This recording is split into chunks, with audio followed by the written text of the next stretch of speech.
And Trump and China's Xi Jinping will meet on the sidelines of the APEC summit in South Korea. Joining us to discuss is Yuichiro Kakutani, policy advisor on China and the Indo-Pacific to the Heritage Foundation's Asia Studies Center. Sir, good morning. Good morning. And the Trump administration recently launched an investigation into whether China has fulfilled phase one of its trade agreement with Trump during the first term. But did they? I think the answer is pretty clear, and we know what the investigation is going to say. You know, the Chinese did not fulfill their end of their bargain, and this just demonstrates that it's difficult to negotiate with the Chinese because whenever they sign an agreement and say, "Oh, we're going to keep up our end of their agreement," they rarely do. And I think President Trump is going to already knows this and knows that that's going to be the outcome of this investigation, and I think that's informing a lot of his thinking going into the Xi-Trump summit that's coming up this week, where these are actors that have their own agenda, and President Trump hopefully will face them off with an America First posture and give them a tough time so that they will be forced to actually abide by any sort of framework or agreement that they sign with the United States in the future. What's China's record like when it comes to beyond trade, to keeping its word to the United States? I got to say, it's a very poor track record, right? There's been a lot of examples of Chinese actors, a Chinese state lying, just straight up lying to the American people. There was the infamous cases during the Obama administration where the Chinese told President Obama, "Oh, we're no longer going to conduct any cyber attacks against you guys. We're not going to build any more islands in the South China Sea." And then within months, that turned out to be the case. And as of right now, Chinese cyber incursions into the United States is as worse as it's ever been. And obviously, the sort of Chinese buildup in South China Sea continues. So this is just in the military domain, in the economic domain, in the cyber domain. It's the Chinese, through their experience and through their reputation, has demonstrated themselves to not be great negotiators that keep their words. I think one thing that kind of spans these various domains you listed is China's control of rare earth production and supply. How critical is that as a, say, strategic threat to the United States?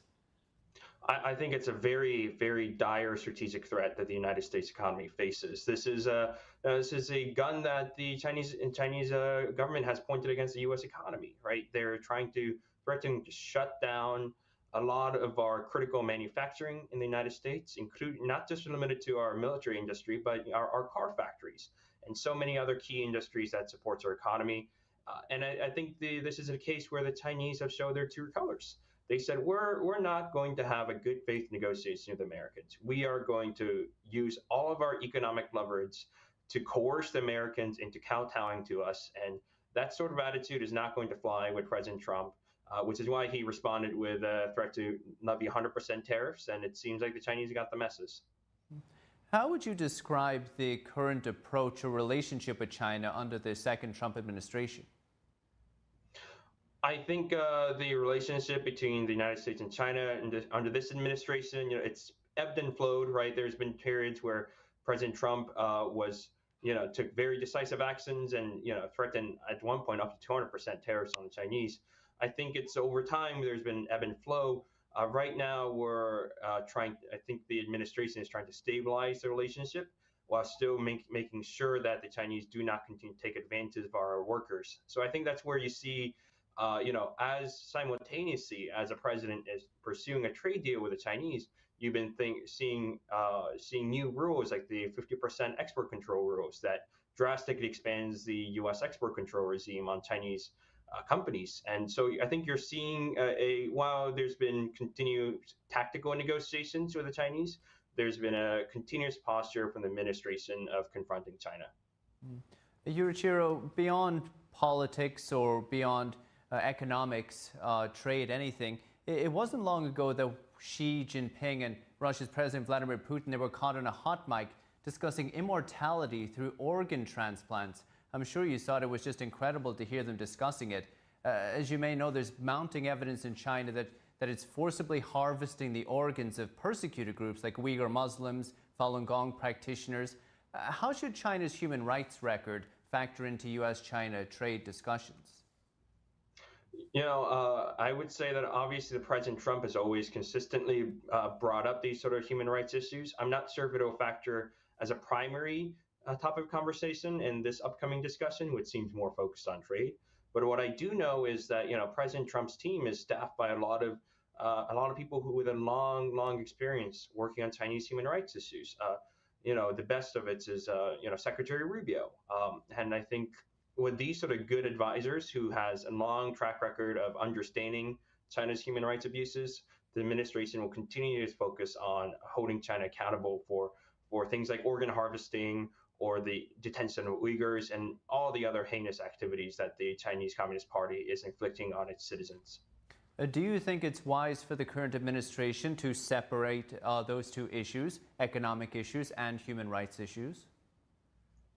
I think the administration has continued to have those sort of conversations at this maybe not exactly at the same time, but I do know that the U.S. government continues to talk about human rights issues as well as trade issues as well as fentanyl issues. All these sort of we have a very holistic approach when we talk to the Chinese. So I'm not in the room when President Trump will talk to Xi Jinping, so I can't speculate about what exactly he's going to talk about.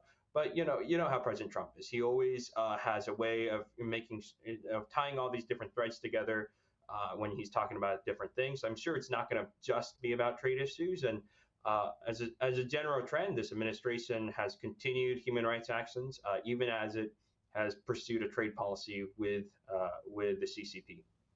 I know recently the president said he would bring up the Taiwan issue with Xi Jinping and also the kind of situation of jailed media mogul Jimmy Lai, who's in jail, former Hong Kong media mogul. So we'll wait and see. Yurichiro Kakutani at the Heritage Foundation, thank you so much, sir. Thank you. And flights are delayed across the country as airports feel the effects of the government shutdown, and the Department